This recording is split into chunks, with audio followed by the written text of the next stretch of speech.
Video game bosses are the scourge of the gamer. Mostly, they're integral to storylines, the culmination of skills learned, marking the final challenge at the end of an arduous journey. Some, though, are downright difficult, pesky experiences that'll try your patience as you ebb closer to victory with every attempt. And there's an often underutilized third variant, the boss whom your skills or weapons cannot defeat. They are impervious to your attacks, so you better start running.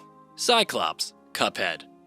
Cuphead has its fair share of frustration-inducing boss battles, so the encounter with a rather clumsy ape-cum-Cyclops whom you can't attack but only outrun might initially feel a little bit of an easier task. Arriving at the end of run-and-gun level Rugged Ridge, the Cyclops bears its beady eye between castle walls before strutting in chase towards the finish line. Evading capture requires some precise platforming, with the whimsical Fleischer-esque art style making a sequence with many an infuriating pitfall. Darth Vader, Star Wars Jedi, Fallen Order. If ever there's a villain in fiction history who needs no introduction, it's Darth Vader himself. Even his breathing scares many a Jedi. As it happens in Fallen Order, you've just defeated Trilla's Sidurian lightsaber battle, before, sure enough, the mechanical click of Vader's breath emerges through a spaceship smoke machine. Poor Trilla gets scythed in two, but player character Cal sees fit to have a go with Vader, before wisely deciding on swift departure. For Vader is an unstoppable force of nature. What follows is a blockbuster chase over platforms and space elevators, with a final encounter in an underwater corridor. Vader, in an uncharacteristically rare, uncontrollable rage, decides that obliterating said platforms, wiping out his own stormtroopers, and flinging lightsabers across a submerged glass hallway might be the best tactic to recover the stolen holocron. The guests, Little Nightmares. The obese humanoid slobs furiously gobbling their plateful are surprisingly quick to abandon their meals at the sight of tiny player character 6. Thankfully, their weight is oftentimes their undoing, rendering their approach walrus-like, resorting to clambering over floorboards, tabletops, and each other in desperate hopes of munching down 6. In truth, the platforming isn't the most challenging in Little Nightmares. Where this game succeeds is in its dense, macabre atmosphere. Its pulsating soundtrack throbs like the guests' lazy hearts, rising to an atonal cacophony at the chase's culmination. Giant Sandworm, Ori and the Will of the Wisps.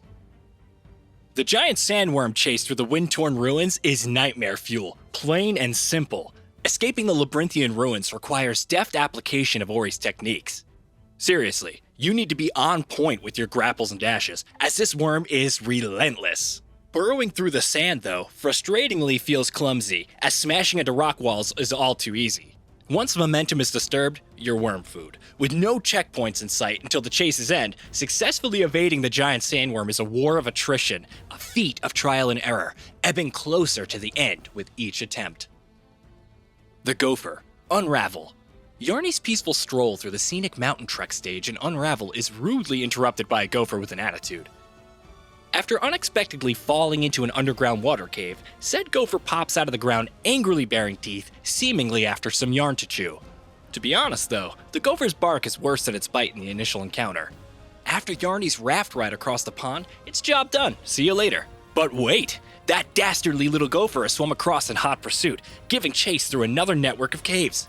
In a way, the gopher is kinda cute, but we didn't stick around to check out if it wanted to be friends.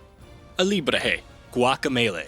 Mythical Alibreje, beloved pet of series antagonist Carlos Calaca, is the first boss you'll encounter as Juan Aguacate in Guacamele. And the only boss in the entire series which you can't attack. Yes, outrunning the humongous beast is the only option. It's not too challenging though, so it shouldn't give you too much trouble. Alibreje destroys everything in her path, so if your escape is blocked by a pillar, just wait for her to catch up. She'll destroy whatever is in your way.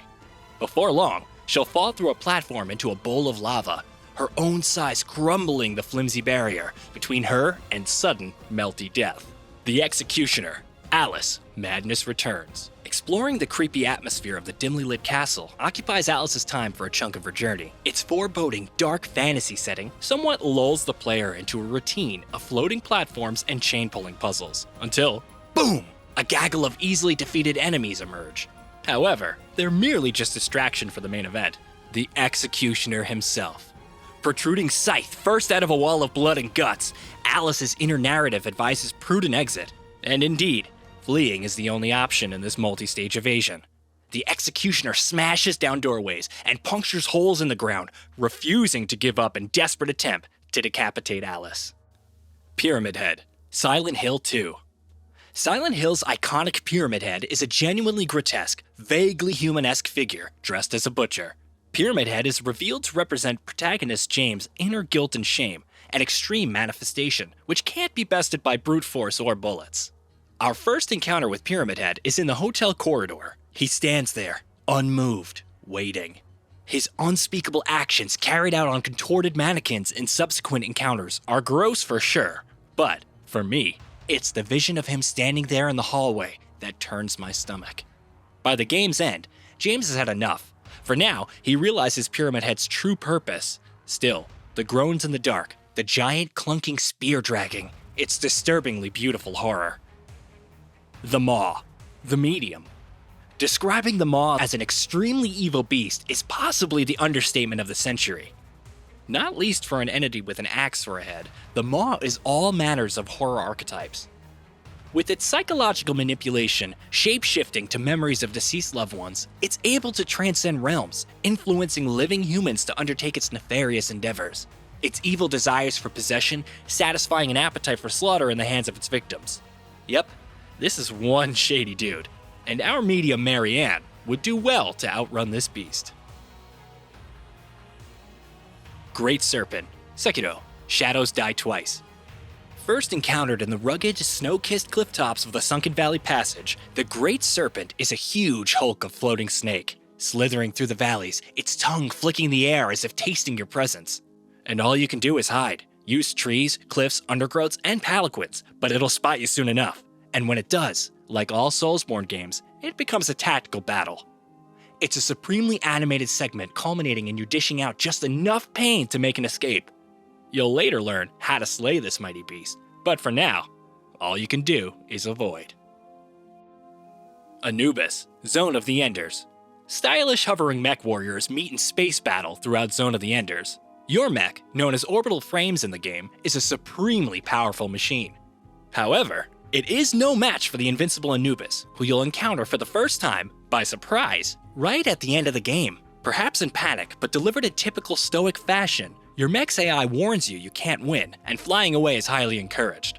What follows, though, is less about fleeing, and more about surviving long enough to trigger the end of battle cutscene. It's unusual for a final boss to be undefeatable. Perhaps Anubis' late introduction was merely serving as setup for a sequel.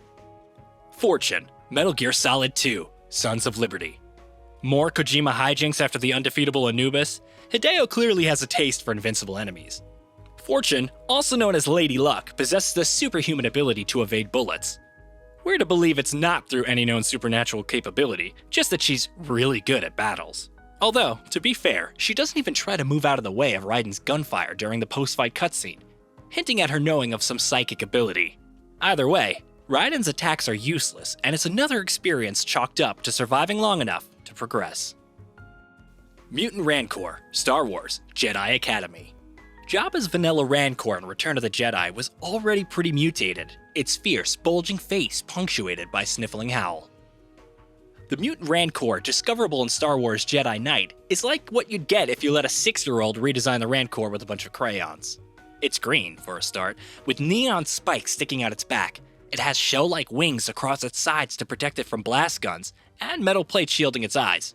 Oh, and it can run. There really is no option but to complete the level as fast as possible, taking out bad guys and moving giant crates, all whilst the Rancor gives chase. UNDYNE, Undertale. Completing Undertale on a pacifist run involves sparing every character you engage with in battle. Particularly stubborn, though, is armor-clad fish lady UNDYNE, who you encounter at the waterfall. She's hell-bent on destroying you, delivering humorous one-liners between arrow and spear attacks. If you're aiming to spare her, you're going to need to deflect her attacks until you can switch to red mode. When you do, it's time to flee. But of course, she'll give chase like all the bosses on this rundown. After reviving her with a cup of water as she gets too hot in her armor, she'll simply walk away. Monster Ock, Spider-Man 2000. Ah, the final supervillain you'll face as Peter Parker in 2000 Spider-Man effort. A menacing concoction of Dr. Octopus and Carnage symbiote, Monster Ock is savage, fueled by rabid desires to kill Spider-Man. Now, there's always the possibility that Spidey could have defeated Monster Rock, but as Dr. Octopus's underwater lair is impending explosion, fleeing was by far a better idea. What follows is a decent chase scene, with dodgy camera angles. It's fine though, as the developers saw fit to add a progress bar to the top of the screen, helpfully indicating how far behind in the chase scene Monster Rock is.